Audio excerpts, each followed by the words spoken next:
മൈക്രോമാക്സ് ഏറ്റവും പുതിയതായി പുറത്തിറക്കിയിരിക്കുന്ന in not 1 എന്ന ഫോണിൻ്റെ വിശേഷങ്ങൾ നമ്മൾ കഴിഞ്ഞ ദിവസം നമ്മുടെ ഈ ഒരു ചാനലിലൂടെ തന്നെ കണ്ടതാണ്.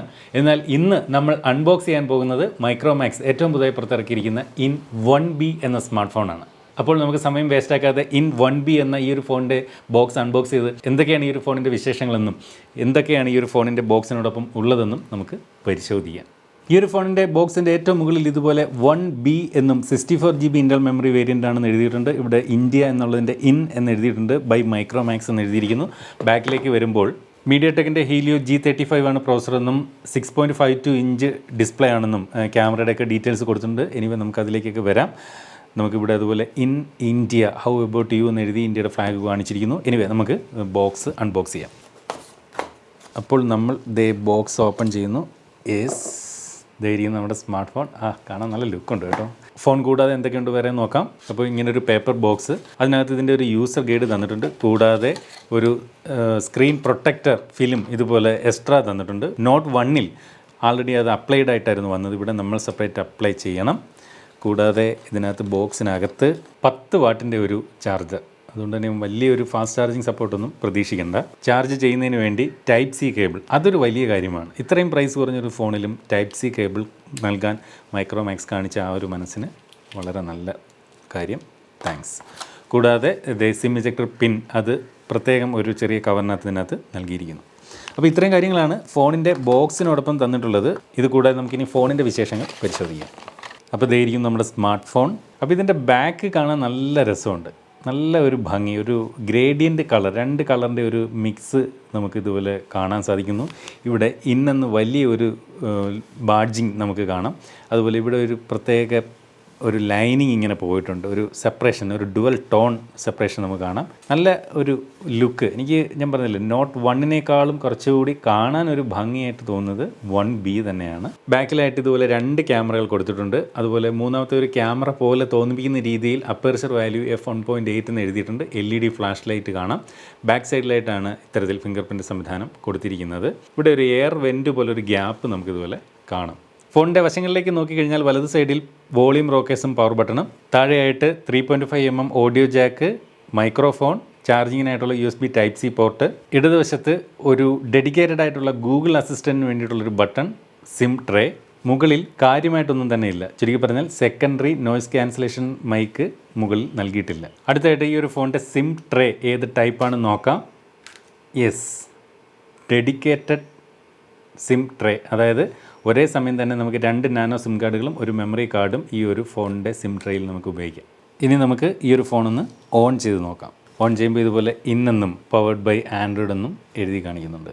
ഈ ഒരു ഫോണിൻ്റെ ഒരു ഇൻ ഹാൻഡ് ഫീൽ പറഞ്ഞു കഴിഞ്ഞാൽ കയ്യിലൊക്കെ നല്ല ഒതുങ്ങുന്ന ഡിസൈൻ. കഴിഞ്ഞ ദിവസം നമ്മൾ അൺബോക്സ് ചെയ്ത ഇൻ നോട്ട് 1നേക്കാൾ കുറച്ചുകൂടെ സൈസൊക്കെ ചെറുതാണ്.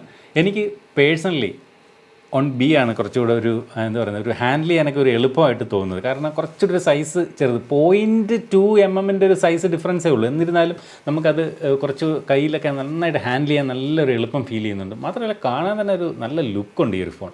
ഈ ഒരു ഫോണിൻ്റെ പ്രൈസ് കേട്ടിട്ട് ഈ ഒരു ഫോൺ കാണുന്നവർക്ക് വിശ്വസിക്കാൻ പറ്റില്ല ഈ ഒരു ഫോൺ ഇത്രയും പ്രൈസ് ഉള്ളൂ. അത്രയും നല്ലൊരു ഗുഡ് ലുക്കിംഗ് ഉണ്ട്. മാത്രമല്ല പ്രൈസ് ഇത്രയും കുറവാണെന്ന് ഈ ഒരു ഫോൺ നമ്മൾ കയ്യിൽ നിന്ന് പിടിച്ചാൽ നമുക്ക് തോന്നുകയുമില്ല. അത്രയും ഒരു പ്രീമിയം ഫീൽ നമുക്ക് മൊത്തത്തിൽ ഈ ഒരു ഫോണിനകത്ത് ലഭിക്കുന്നുണ്ട്. അത് പറയാതിരിക്കാൻ പറ്റുന്നില്ല. അടുത്തായിട്ട് ഈ ഒരു ഫോണിൻ്റെ ഡിസ്പ്ലേയെക്കുറിച്ച് പറഞ്ഞാൽ 6.5 ഇഞ്ചിൻ്റെ മിനി ഡ്രോപ്പ് HD+ ഡിസ്പ്ലേ ആണ്. ഓർക്കുക, ഫുൾ HD+ ഡിസ്പ്ലേ അല്ല, HD+, അതായത് 720p റെസൊല്യൂഷൻ. ഈ ഒരു പ്രൈസ് റേഞ്ചിൽ നമുക്ക് ഫുൾ HD+ ഒന്നും പ്രതീക്ഷിക്കാനാവില്ല. എന്നിരുന്നാലും മികച്ച ഒരു ഡിസ്പ്ലേ ആണ് ഈ ഒരു ഫോൺ നൽകിയിരിക്കുന്നത്. ഇതിൻ്റെ ഒരു ആസ്പെക്ട് റേഷ്യോ പറഞ്ഞു കഴിഞ്ഞാൽ 20:9 ആണ് ആസ്പെക്ട് റേഷ്യോ. അതുപോലെ 269 ppi ആണ് ഇതിൻ്റെ ഒരു പിക്സൽ പെർ ഇഞ്ച്. അതുപോലെ ഈ ഒരു ഫോണിൻ്റെ മാക്സിമം ബ്രൈറ്റ്നസ് എന്ന് പറയുന്നത് 400 നിറ്റ്സ് നൽകിയിട്ടുമുണ്ട്. ബെസലുകളെക്കുറിച്ച് പറഞ്ഞാൽ സാമാന്യം തരക്കേടില്ലാത്ത ആവറേജ് സൈസുള്ള ബെസലുകളാണ് ഈ ഒരു ഫോണിനകത്ത് നൽകിയിരിക്കുന്നത്. എന്നാൽ ഫോണിൻ്റെ താഴെയുള്ള ചിഹ്നം എന്നറിയപ്പെടുന്ന ഭാഗം ഒരു അല്പം സൈസ് കൂടുതലായിട്ട് ഫീൽ ചെയ്യുന്നുണ്ട്. അതുപോലെ ഫ്രണ്ട് ക്യാമറ ഫോണിൻ്റെ ഡിസ്പ്ലേയിൽ വാട്ടർ ഡ്രോപ്പ് നോച്ചായിട്ടാണ് നൽകിയിരിക്കുന്നത്. അതൊരല്പം പഴയ ഒരു ഡിസൈൻ പോലെ തോന്നുന്നുണ്ട്. എന്നാൽ നമ്മൾ കഴിഞ്ഞ ദിവസം പരിശോധിച്ച നോട്ട് 1ൽ ഫ്രണ്ട് ക്യാമറ പഞ്ച് ഹോൾ തന്നെയാണ് നൽകിയിരിക്കുന്നത്. ഈ ഒരു ഫോണിൻ്റെ ഏറ്റവും വലിയ ഹൈലൈറ്റ് ആയിട്ട് എനിക്ക് തോന്നുന്നത് ഇതിനകത്ത് പ്യുവർ ആൻഡ്രോയിഡ് ആണ് ഇതിനകത്തുള്ള ഓപ്പറേറ്റിംഗ് സിസ്റ്റം. നോക്കി, നമ്മൾ ഈ ഒരു ഫോണിനകത്ത് നോക്കിക്കഴിഞ്ഞാൽ ആകെ ഇൻസ്റ്റാൾ ചെയ്തിരിക്കുന്ന ഇത്രയും ആപ്ലിക്കേഷൻസ് മാത്രമേ ഉള്ളൂ. ഗൂഗിളിൻ്റേതായിട്ടുള്ള കുറച്ച് ആപ്ലിക്കേഷൻസ് മാത്രം. അതാണ് ഈ ഒരു സ്റ്റോക്ക് ആൻഡ്രോയിഡിൻ്റെ ഏറ്റവും വലിയൊരു ഗുണവും. ഒരുപാട് ആപ്ലിക്കേഷൻസ് ഒന്നും കാണില്ല. രണ്ടാമത് ആവശ്യമില്ലാത്ത പരസ്യങ്ങൾ കയറി നമ്മളെ ബുദ്ധിമുട്ടിക്കത്തുമില്ല. അപ്പോൾ ഒരു ക്ലീൻ ആയിട്ടുള്ളൊരു യൂസർ ഇൻ്റർഫേസ് എക്സ്പീരിയൻസ് നമുക്ക് ഇത്തരത്തിൽ സ്റ്റോക്ക് ആൻഡ്രോയിഡ് ഫോണുകളിൽ നിന്ന് ലഭിക്കും. അത് ഈ ഒരു ഫോണിനകത്ത് നിന്ന് ലഭിക്കുന്നുണ്ട്. നമുക്ക് ആവശ്യമുള്ള ആപ്ലിക്കേഷൻ മാത്രം ഫോണിൽ ഇൻസ്റ്റാൾ ചെയ്താൽ മതി. അതേസമയം നമ്മൾ മറ്റ് ബ്രാൻഡുകളിലേക്ക് ചില ഫോണുകൾ വാങ്ങി നോക്കി അതിനകത്ത് ആവശ്യമില്ലാത്ത ഒരുപാട് ആപ്ലിക്കേഷനുകൾ കുത്തി നിറച്ചാണ് വരുന്നത്. പല ബ്രാൻഡുകൾക്കും എനിക്ക് തോന്നുന്നു അവരുടെ ഒരു റവന്യൂ സൈഡ് എന്ന് പറയുന്നത് തന്നെ അത്തരം ആപ്ലിക്കേഷനുകളിൽ നിന്ന് ലഭിക്കുമെന്ന് തോന്നുന്നു. എനിവേ ഇതിനകത്ത് എന്തായാലും ഒരു ക്ലീൻ സോഫ്റ്റ്വെയർ എക്സ്പീരിയൻസ് നമുക്ക് ലഭിക്കുന്നുണ്ട്. അതും എടുത്തു പറയേണ്ടിയിരിക്കുന്നു. മാത്രമല്ല ഇതിനകത്ത് 2 വർഷത്തേക്കുള്ള ഒരു സോഫ്റ്റ്വെയർ അപ്ഡേറ്റ് ലഭിക്കും. ഇപ്പോൾ ആൻഡ്രോയിഡ് 10 ഈ ഒരു ഫോൺ പ്രവർത്തിക്കുന്നത്. അതുകൊണ്ട് തന്നെ ആൻഡ്രോയിഡ് 11 ഒരുപക്ഷെ ആൻഡ്രോയിഡ് 12 അപ്ഡേറ്റ് നമുക്ക് ഈ ഒരു ഫോണിൽ ലഭിച്ചേക്കും. ഇതിൻ്റെ സുരക്ഷാ സംവിധാനങ്ങളെക്കുറിച്ച് പറഞ്ഞാൽ ഫിംഗർ പ്രിൻറ്റ് സംവിധാനം ഫോണിൻ്റെ ബാക്കിലാണ് നൽകിയിരിക്കുന്നത്. അത് നല്ല വേഗത്തിൽ തന്നെ പ്രവർത്തിക്കുന്നു. എന്നാൽ ഫേസ് അൺലോക്കിന് ഒരു അല്പം ടൈം എടുക്കുന്നുണ്ട്. ഒന്ന് റീഡ് ചെയ്യാനുള്ള ഒരു ഫ്രാക്ഷൻ ഓഫ് സെക്കൻഡ് സമയം ഫേസ് അൺലോക്കിൽ എടുക്കുന്നതായിട്ട് തോന്നി. ഇനി ഈ ഒരു ഫോണിനകത്തുള്ള മറ്റ് ഫീച്ചറുകളെക്കുറിച്ച് പറഞ്ഞാൽ ഡുവൽ ബാൻഡ് വൈഫൈ സപ്പോർട്ട് ചെയ്യും. അതായത് 2.4 GHz 5 GHz വൈഫൈയും ഇതിനകത്ത് സപ്പോർട്ട് ചെയ്യും. അതുപോലെ ഡുവൽ 4G വോൾട്ടി സപ്പോർട്ടുണ്ട്. ഫോണിൽ ഉപയോഗിക്കാവുന്ന 2 സിം കാർഡുകളും നമുക്ക് 4G വോൾട്ടി സപ്പോർട്ട് അതുകൊണ്ട് കിട്ടും. മാത്രമല്ല വൈഫൈ ഫീച്ചറുണ്ട്. നമുക്ക് റേഞ്ച് ഇല്ലാത്ത സ്ഥലത്ത് പോലും വൈഫൈ ഉപയോഗിച്ചുകൊണ്ട് നെറ്റ്വർക്കിൽ നിന്ന് കോൾ ചെയ്യുന്നത് പോലെ അതുകൊണ്ട് തന്നെ കോൾ ചെയ്യാൻ സാധിക്കും. ഈ ഒരു ഫോണിനകത്ത് ഉപയോഗിച്ചിരിക്കുന്ന ബ്ലൂടൂത്ത് വെർഷൻ 5 ആണ്. ഇതിനകത്ത് റിവേഴ്സ് ചാർജിങ് സപ്പോർട്ടുണ്ട്. ഒരു 8000 രൂപയിൽ താഴെയുള്ള ഫോണുകളിലൊക്കെ റിവേഴ്സ് ചാർജിങ് സപ്പോർട്ട് കിട്ടുക എന്ന് പറയുന്നത് വലിയ കാര്യമാണ്.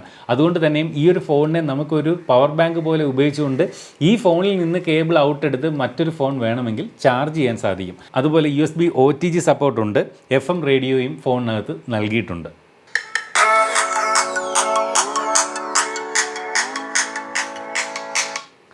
ഓഡിയോ വീഡിയോ എക്സ്പീരിയൻസിനെ പറ്റി പറഞ്ഞാൽ മോണോ സ്പീക്കറാണ് ഫോണിൽ നൽകിയിരിക്കുന്നത്. സ്പീക്കർ ഗ്രില്ല് ഫോണിൻ്റെ താഴ്ഭാഗത്താണ്. പക്ഷേ മികച്ച സൗണ്ട് ഔട്ട്പുട്ട്, നല്ല വോളിയമുണ്ട്. ഈ ഒരു പ്രൈസ് റേഞ്ചിലുള്ള ഫോണിൽ നിന്ന് പ്രതീക്ഷിക്കാവുന്നതിലപ്പുറമാണ് ഇതിൻ്റെ ഒരു സൗണ്ട് ഔട്ട്പുട്ട് എന്ന് പറയട്ടെ. മികച്ച ക്വാളിറ്റിയുള്ള സൗണ്ട് തന്നെ ഫോൺ നൽകുന്നുണ്ട്. അടുത്തത് video quality. Phone IPS LCD display ആണ്. 720p റെസൊല്യൂഷനാണ് ഫോണിന് നൽകിയിരിക്കുന്നത്. അതായത് HD ഡിസ്പ്ലേ ആണ്. മികച്ച ഒരു ഡിസ്പ്ലേ അനുഭവം തന്നെ നമുക്ക് ഈ ഒരു ഫോൺ നൽകുന്നുണ്ട്. എൻ്റെ ഒരു പേഴ്സണൽ അഭിപ്രായത്തിൽ Note 1 കുറച്ചുകൂടെ നമുക്ക് വീഡിയോകളൊക്കെ കാണാൻ കുറച്ചുകൂടെ ഒരു സുഖകരം ഇതിനകത്താണ് തോന്നുന്നു. കാരണം കുറച്ചുകൂടെ ചെറിയ സ്ക്രീനൊക്കെ ആയതുകൊണ്ടായിരിക്കണം ഇതിനകത്തുള്ള വീഡിയോ കുറച്ചുകൂടെ ഒരു പഞ്ചറായിട്ടും നല്ല ഒരു കളർ റീപ്രൊഡക്ഷനൊക്കെ വളരെ മനോഹരമായിട്ടും എനിക്ക് Note 1 കുറച്ചുകൂടെ ബെറ്റർ ഒരു ശകലം ഒരു അപ്പർ ഹാൻഡ് ഡിസ്പ്ലേയിൽ എനിക്ക് കാഴ്ച സുഖം ഈ ഒരു ഫോൺ നൽകുന്നതായിട്ട് എനിക്ക് തോന്നി. അടുത്തായിട്ട് ഈ ഒരു ഫോണിൻ്റെ സ്പെസിഫിക്കേഷൻ സൈഡിലേക്ക് വന്നു കഴിഞ്ഞാൽ മീഡിയാടെക്കിൻ്റെ ഹീലിയോ G35 എന്ന് പറയുന്ന പ്രോസസ്സറാണ് ഈ ഒരു ഫോണിനകത്ത് നൽകിയിരിക്കുന്നത്. മീഡിയാടെക്കിൻ്റെ G35 എന്ന് പറയുന്നത് സാമാന്യം തരക്കേടില്ലാത്ത മികച്ച ഒരു പെർഫോമൻസ് കാഴ്ചവെക്കുന്ന ബജറ്റ് ഫ്രണ്ട്ലി സ്മാർട്ട് ഫോണുകൾ കാണപ്പെടുന്ന ഒരു പ്രോസസ്സർ തന്നെയാണ്. മാത്രമല്ല ഇതിൻ്റെ റാം വേരിയൻറ്റുകൾ പറഞ്ഞാൽ 2GB 32GB 4GB 64GB ഈ ഒരു ഫോൺ വരുന്നത്.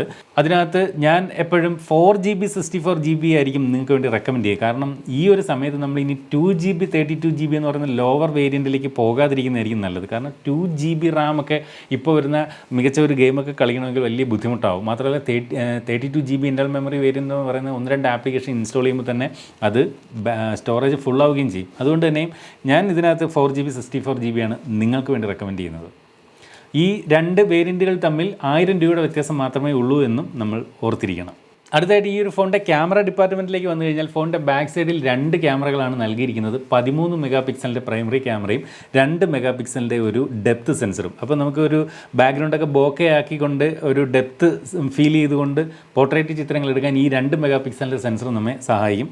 അതുപോലെ ഈ ഒരു ഫോണിനകത്ത് സെൽഫി എടുക്കുന്നതിന് വേണ്ടി 8 മെഗാപിക്സലിൻ്റെ ഒരു വാട്ടർ ഡ്രോപ്പ് നോച്ച് ക്യാമറയാണ് ഫോണിൻ്റെ ഡിസ്പ്ലേയിൽ നൽകിയിരിക്കുന്നത്.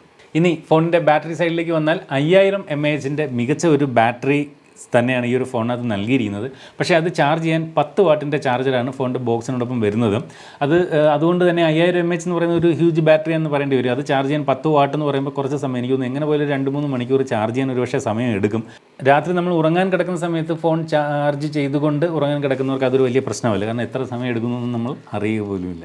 ചാർജിങ്ങിനായിട്ട് USB Type-C പോർട്ട് കൊടുത്തിരിക്കുന്നു. അത് വലിയൊരു കാര്യം. സാധാരണ ഈ ഒരു പ്രൈസ് റേഞ്ചിൽ വരുന്ന മിക്ക ഫോണുകളിലും മൈക്രോ USB ചാർജിങ് പോർട്ടാണ് കൊടുക്കാറുള്ളത്. പക്ഷേ ഇവിടെ Type-C പോർട്ട്. അടുത്തായിട്ട് ഈ ഒരു ഫോണിൻ്റെ വ്യത്യസ്തമായിട്ടുള്ള കളർ വേരിയൻറ്റുകളാണ്. 3 വ്യത്യസ്ത നിറങ്ങളിൽ ഈ ഒരു ഫോൺ ലഭിക്കും. Blue colour, purple, green.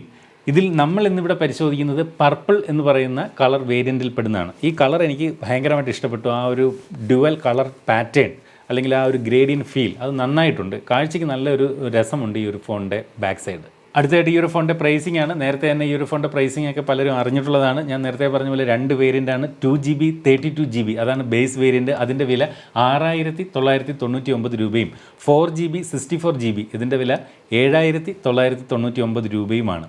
അപ്പോൾ നവംബർ 26-ാം തീയതി മുതൽ ഫ്ലിപ്കാർട്ട് വഴി ഈ ഒരു ഫോൺ നമുക്ക് വാങ്ങാൻ സാധിക്കും. അപ്പോൾ എനിക്ക് ഈ ഒരു ഫോണിനെ കുറിച്ച് തോന്നിയ ഒരു തോട്ട് പറഞ്ഞു കഴിഞ്ഞാൽ മികച്ച പ്രൈസിങ്, ഈ വിലയിൽ മികച്ച സ്പെസിഫിക്കേഷൻ തന്നെയാണ് ഈ ഒരു ഫോണിനത് നൽകിയിരിക്കുന്നത്. ഡിസ്പ്ലേ ക്വാളിറ്റിയൊക്കെ പക്ക കേട്ടോ. 720p റെസൊല്യൂഷനേ ഉള്ളെങ്കിലും വളരെ മികച്ച ഒരു ഡിസ്പ്ലേ അനുഭവം ഈ ഒരു ഫോൺ നൽകുന്നുണ്ട്. കയ്യിൽ ഹാൻഡിൽ ചെയ്യാനൊക്കെ വളരെ ഈസിയാണ്. സത്യസന്ധമായിട്ട് പറഞ്ഞാൽ എനിക്ക് ഈ 2 ഫോണുകൾ ഞാൻ 3ാമത്തെ തവണയാണ് പറയുന്നത്, എനിക്ക് 1B തന്നെയാണ് ഏറ്റവും കൂടുതലായിട്ട് എനിക്ക് ഇഷ്ടപ്പെട്ടത്. അപ്പോൾ ഈ ഒരു ഫോണിനെ കുറിച്ച് എനിക്ക് പറയുകയാണെങ്കിൽ കഴിഞ്ഞ വീഡിയോയിൽ പറഞ്ഞതുപോലെ തന്നെ ഇത് തീർച്ചയായിട്ടും ഇന്ത്യയിൽ ഇപ്പോൾ നിലവിലുള്ള ചൈനീസ് സ്മാർട്ട് ഫോണുകൾക്ക് ഒരു കടുത്ത വെല്ലുവിളി ഉയർത്തും. കാരണം ഇതൊരു പൂർണ്ണമായും ഒരു ഇന്ത്യൻ ബ്രാൻഡാണ് മൈക്രോമാക്സ്. നമ്മൾ ഇതിൻ്റെ മുൻ വീഡിയോകളൊക്കെ ചെയ്തപ്പോൾ ഒരുപാട് പേര് കമൻറ്റ് ചെയ്തിരിക്കുന്ന ഒരു കാര്യം എന്ന് പറയുന്നത്, നേരത്തെ പണ്ട് ഇത് സ്റ്റോപ്പ് ചെയ്യുന്നതിന് മുമ്പ് പലരും മൈക്രോമാക്സിൻ്റെ ഫോൺ ഉപയോഗിച്ചു, അന്ന് സർവീസ് കൃത്യമായി കിട്ടിയിട്ടില്ല എന്നൊക്കെ പലരും പരാതി പറയുന്നുണ്ട് കമൻറ്റിൽ. പക്ഷേ അത് ഒരുപക്ഷേ മൈക്രോമാക്സ് ഇനി പരിഹരിച്ചേക്കും അത്തരം പ്രശ്നങ്ങൾ. കാരണം വർഷങ്ങൾക്ക് മുമ്പ് നടന്ന സംഭവമാണ് അത്. ഇത്രയും മികച്ച സ്മാർട്ട് ഫോണുകൾ മൈക്രോമാക്സ് പുറത്തിറക്കിയ സ്ഥിതിക്ക് എന്തായാലും നല്ലൊരു സർവീസ് അവരുടെ ഭാഗത്തുനിന്ന് ഉണ്ടാകും എന്ന് നമുക്ക് പ്രതീക്ഷിക്കാം. ചുരുക്കി പറഞ്ഞാൽ ഇന്ന് നിലവിൽ ഇന്ത്യയിൽ വിൽക്കപ്പെടുന്ന ചൈനീസ് സ്മാർട്ട് ഫോണുകൾക്ക് തീർച്ചയായിട്ടും ഒരു വെല്ലുവിളി ഉയർത്തും മൈക്രോമാക്സ് പുതുതായി പുറത്തിറക്കിയ ഈ 2 സ്മാർട്ട് ഫോണുകൾ. കാരണം ഇത് പൂർണ്ണമായും ഇന്ത്യൻ നിർമ്മിത സ്മാർട്ട് ഫോണുകളാണ്. എന്തായാലും ഇതുപോലെ ടെക്നോളജി രംഗത്തെ ഏറ്റവും പുതിയ വാർത്തകളും ഏറ്റവും പുതിയ വിശേഷങ്ങളും ഏറ്റവും ആദ്യം നിങ്ങളുടെ മൊബൈൽ യൂട്യൂബിൽ ഒരു നോട്ടിഫിക്കേഷൻ ലഭിക്കാൻ നിങ്ങൾ ഇനിയും ഈ ഒരു ചാനൽ സബ്സ്ക്രൈബ് ചെയ്തിട്ടില്ലെങ്കിൽ ഇപ്പോൾ തന്നെ ഈ വീഡിയോയുടെ താഴെ സബ്സ്ക്രൈബ് എന്ന് പറയുന്നൊരു ബട്ടൺ കാണാം, അത് ക്ലിക്ക് ചെയ്തുകൊണ്ട് സബ്സ്ക്രൈബ് ചെയ്യാം. അപ്പോൾ ഇതുപോലെ മനോഹരമായ മറ്റൊരു വീഡിയോയിൽ വീണ്ടും കാണാവുന്ന പ്രതീക്ഷയോടെ സ്റ്റേ സേഫ്, ബൈ.